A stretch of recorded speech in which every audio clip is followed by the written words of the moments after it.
उप सांसद रमाकांत यादव, समाजवादी सरकार में रहे मंत्री विधायक ललई यादव जी, विधायक जगदीश सोनकर जी, एमएलसी आशुतोष सिन्हा, लल्लन प्रसाद एमएलसी जी, पूर्व विधायक जगदीश नारायण जी, पूर्व विधायक श्रद्धा देवी जी, राज बहादुर यादव, विधायक प्रभु नारायण यादव जी, विधायक जो दूसरे दल से हैं श्रीमती सुषमा पटेल जी, पार्टी के नेता केपी यादव, पूर्व विधायक ओम प्रकाश दुबे जी, राजनारायण बिन जी, रणजीत सिंह पटेल जो आजकल समाजवादी पार्टी में हमारे साथ हैं, श्री यादव जी, पूर्व मंत्री गुलाब चंद सजोर जी,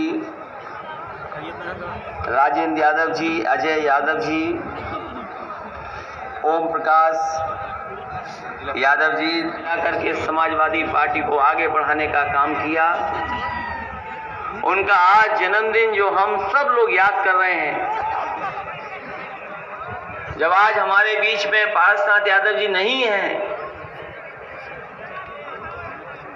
अगर हमारे बीच नहीं हैं, लेकिन उनके तमाम कार्यकर्ता साथी और पूरा का पूरा परिवार हमें दिखाई दे रहा है। जहां पारसनाथ यादव जी ने अपने पूरे जीवन में गरीबों के साथ खड़े होकर के लड़ाई लड़ी, गरीबों के साथ अगर कहीं अन्याय हुआ होगा तो आकर के वो आगे खड़े हो गए। उसी का परिणाम है कि वो राजनीति में पीछे कभी नहीं मुड़े और लगातार राजनीति में ऊंचाइयों तक पहुंचे हैं। जैसे मैं यहां मंच पे खड़ा हूं, मेरी उम्र के बहुत सारे लोग होंगे, जब हम लोगों ने जन्म लिया होगा तब वो राजनीति में प्रधान बन चुके थे।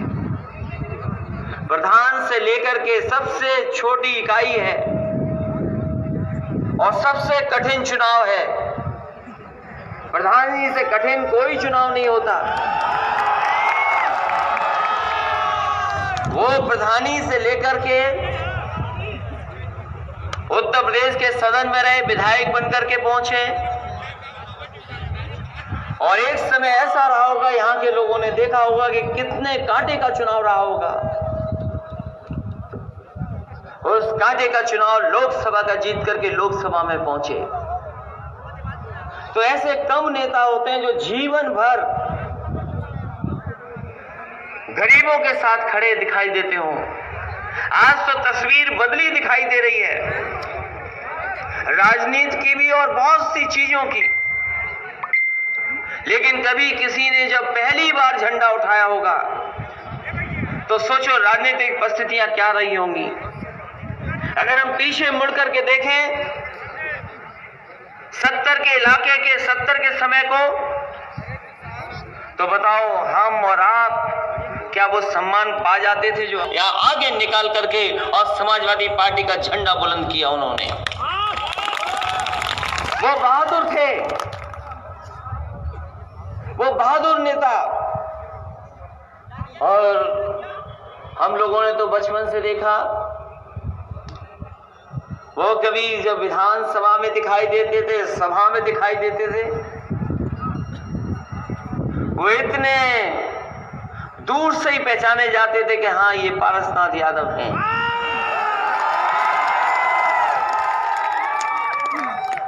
उनका कद काठी ऐसी थी, मजबूत दिखाई देते थे। वो बहादुर और साहसी व्यक्तित्व के नेता थे, किसी से घबराते नहीं थे। ऐसे नेता हम लोगों ने खोए हैं। मैं जब राजनीति में नहीं था तब भी मैं मिला उनसे, जब लोकसभा में पहुंचा तब भी मैं मिला, और जब समाजवादी सरकार थी तो लगातार हम लोगों को एक दूसरे के साथ मिलकर के उठ बैठ करके काम करना पड़ता था। और जब कभी उन्होंने सुझाव दिया,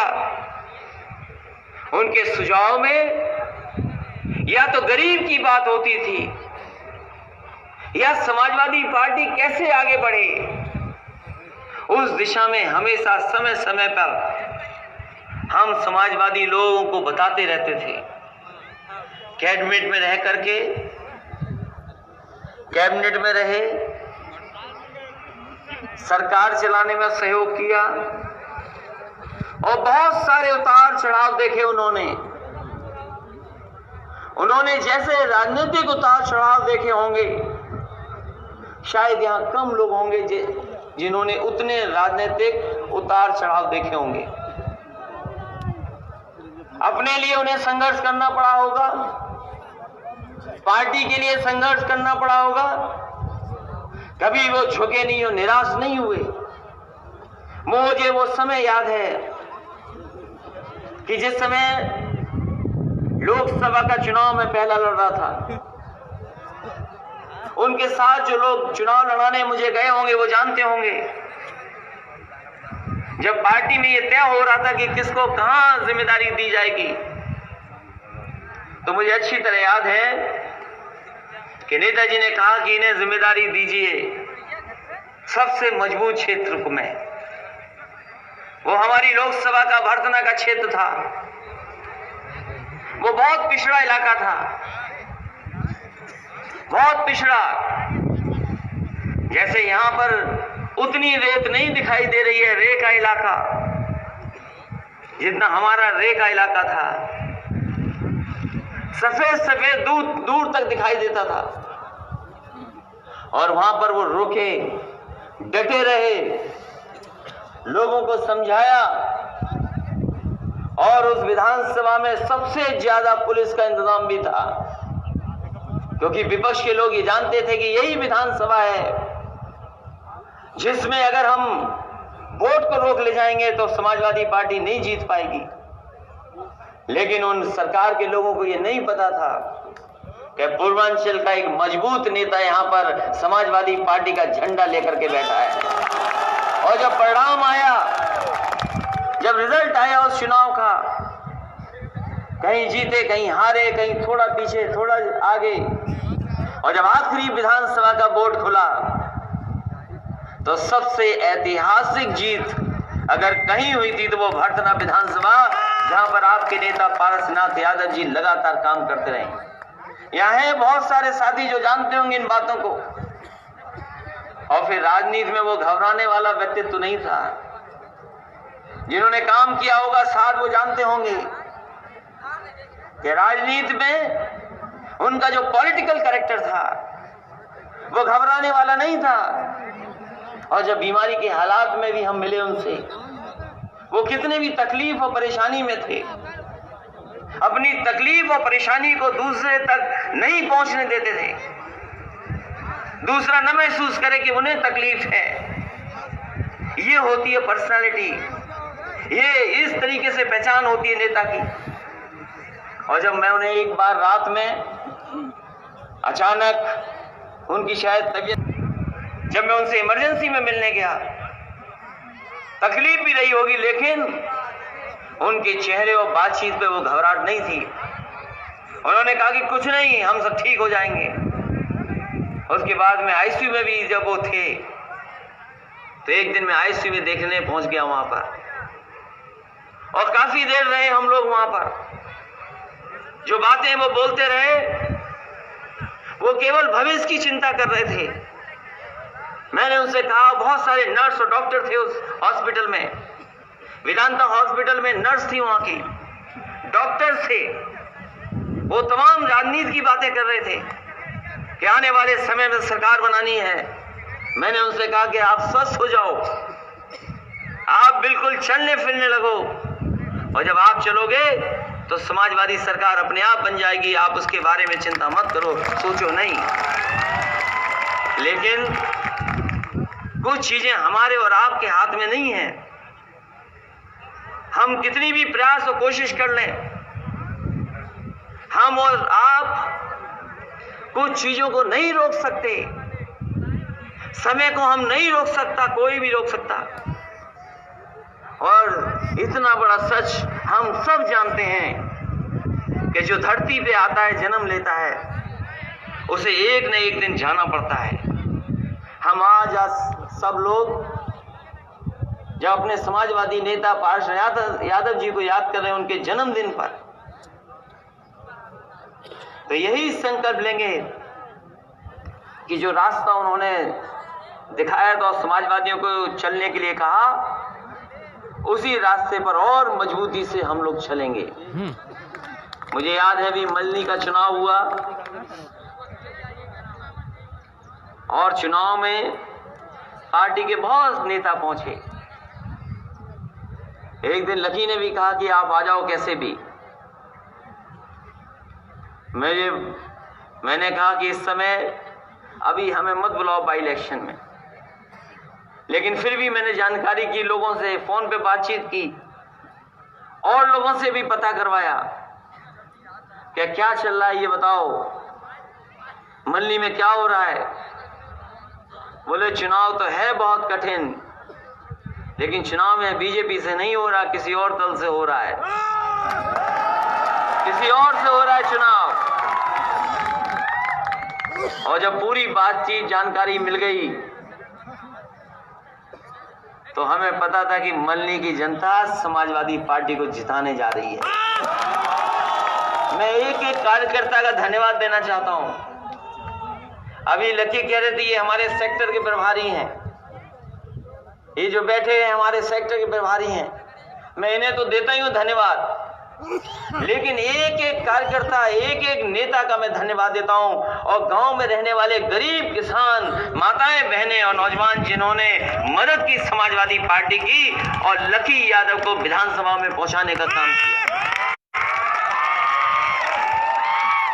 और हमें भरोसा इसलिए भी था, मैंने लकी से कहा और बाद में सोचा कि लकी एक बहादुर बेटे का बहादुर बेटा है और जीत करके आएगा। मैं आपका धन्यवाद देता हूं, सब लोगों का आभारी हूं कि उस कठिन लड़ाई में आपने जिताया। जब एक एक seat Bharatiya Janata party Samajwadi party को हराना चाहती थी, वो भारतीय जनता पार्टी के लोग नहीं चाहते थे कि समाजवादी लोग जीते। वो हर रणनीति बना रहे थे, उन्हें जो जो करना था वो सब किया उन्होंने। और फिर यहां जितने बैठे लोग हैं ये तो जानते हैं कि विपक्ष के लोग जो हैं, सरकार में जो लोग बन गए आजकल, क्या नहीं किया उन्होंने। जो जो कर सकते थे, जिन्होंने चुनाव को करीब से देखा होगा, बताओ सरकार और लड़ने वाले व्यक्ति ने क्या नहीं किया विधानसभा में, बताओ। कोई चीज छूटी हो तो बताओ। हर तरीका अपनाया, लेकिन उसके बावजूद भी, क्योंकि ये क्षेत्र, ये विधानसभा जिसमें अभी अभी पार्ष यादव जी को जिताया था, उन्हें असली श्रद्धांजलि अगर किसी ने दी है तो यहाँ की बहादुर जनता ने श्रद्धांजलि देकर के। जब सरकार ने ये कहा है अपना नाक और मुंह बंद कर लो, और ये जो मास्क लगाने का काम है, बीमारी से बचने का जो एकमात्र इलाज अभी है, इस बीमारी ने हमें आपको सबको मास्क पहना दिया और न जाने कितने लोग चले गए, कितने लोगों की जान चली गई। हालांकि जिस तरीके से दुनिया के दूसरे हिस्से में लोगों की जान गई है, जो सबसे ताकतवर देश है अर्थव्यवस्था में, जो सबसे ताकतवर देश है फौज के मामले